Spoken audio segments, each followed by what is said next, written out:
Hi friends, இன்றைக்கி நம்ம பார்க்க போகிற ரெசிபி மினி ஜாங்கிரி.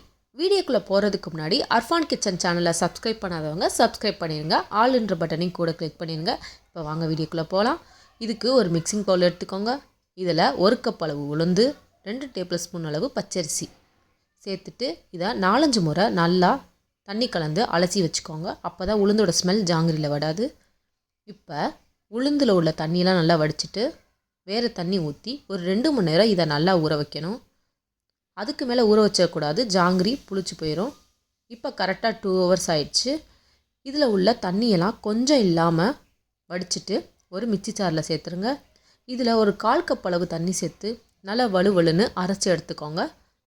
இப்போ இதை ஒரு அகலமான பாத்திரத்தில் மாற்றிட்டு ஒரு சிட்டிகை உப்பு, ஒரு சிட்டிகை ஆரஞ்சு ஃபுட் கலர், உங்களுக்கு என்ன ஃபுட் கலர் விருப்பமோ அந்த ஃபுட் கலர் ஆட் பண்ணிக்கோங்க. நான் இன்றைக்கி ஆரஞ்சு கலர் ஆட் பண்ணியிருக்கேன். இதை சேர்த்து நல்லா கையால் நல்லா பிசைஞ்சு விட்ருங்க.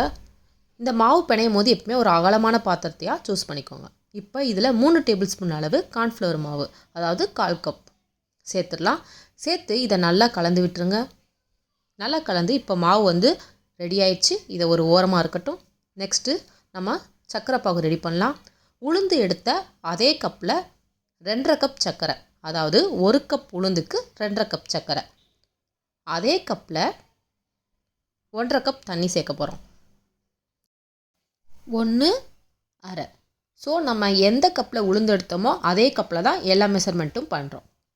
இப்போ தண்ணி சேர்த்ததுக்கப்புறமா சர்க்கரை கரையிற வரைக்கும் நல்லா கலந்து விட்டுருங்க.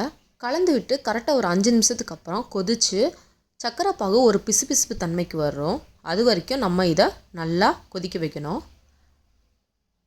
எப்போவுமே ஜாங்கிரிக்கு ஒரு கம்பி பதம் வர வரைக்கும் சர்க்கரை பாகை கொதிக்க வைக்க சொல்லுவாங்க. ஆனால் இன்றைக்கி நம்ம அரை கம்பி பதத்தோட ஆஃப் பண்ண போகிறோம்.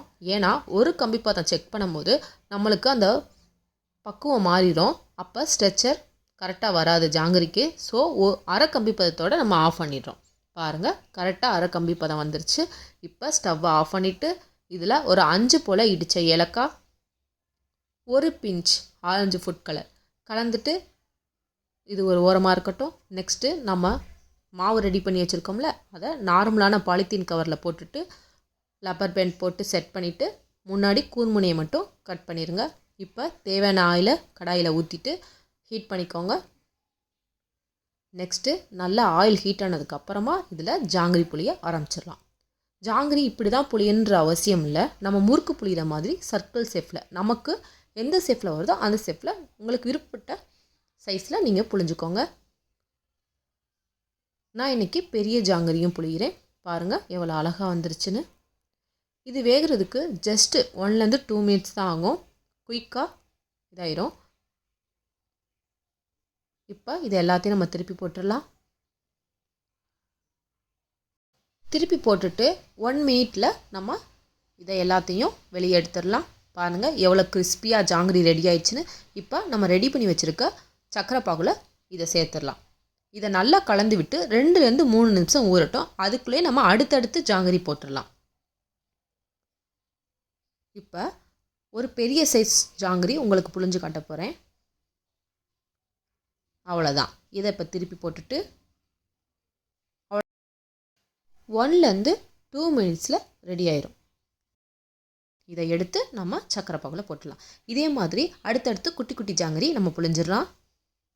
ஆயில் மட்டும் ரொம்ப ஹீட் ஆகிராமல் நம்ம வடை போடுற அளவுக்கு ஆயில் ஹீட் பண்ணால் போதும் ஜாங்கிரி புளிகிறதுக்கு. இப்போ இதையும் நம்ம திருப்பி போட்டுடலாம். திருப்பி போட்டுட்டு 2-3 செகண்டில் இதையும் நம்ம எடுத்துடலாம். எடுக்கும் போது பார்த்திங்களா எவ்வளோ கிறிஸ்பியாக இருக்குன்னு. இப்போ நம்ம ஆல்ரெடி போட்டு நம்ம சர்க்கரை பாகுல எடுத்து பிளேட்டில் வச்சுட்டோம். இப்போ லாஸ்ட்டாக சுட்டதையும் உள்ளே சேர்த்து 3 நிமிஷம் நல்லா ஊற போட்டுட்டு இதையும் பிளேட்டில் அரேஞ்ச் பண்ணிடலாம். அவ்வளோதான், குட்டி குட்டி ஜாங்கிரி வீட்டிலையே நம்ம பேக்கரி ஸ்டைலில் எப்படி போடுறதுன்னு கற்றுக்கிட்டாச்சு. இதே போல் இதே மெஷர்மெண்ட்டில் நீங்களும் வீட்டில் ட்ரை பண்ணி பார்த்துட்டு எப்படி இருந்துச்சு சொல்லுங்கள். கீழே கமெண்ட் பண்ண மறந்துடாதீங்க. இப்போ இதை பிச்சு காட்டுறேன் பாருங்கள். எவ்வளோ ஜூஸியாக கிறிஸ்பியாக, எவ்வளோ பார்க்கவே அழகாக இருக்குது. இதே போல் வேறு ஒரு இன்ட்ரெஸ்டிங்கான வீடியோஸில் மீட் பண்ணலாம். ஈஸியாக சமைக்கலாம், ருசியாக சாப்பிட்லாம். பாய் பாய்.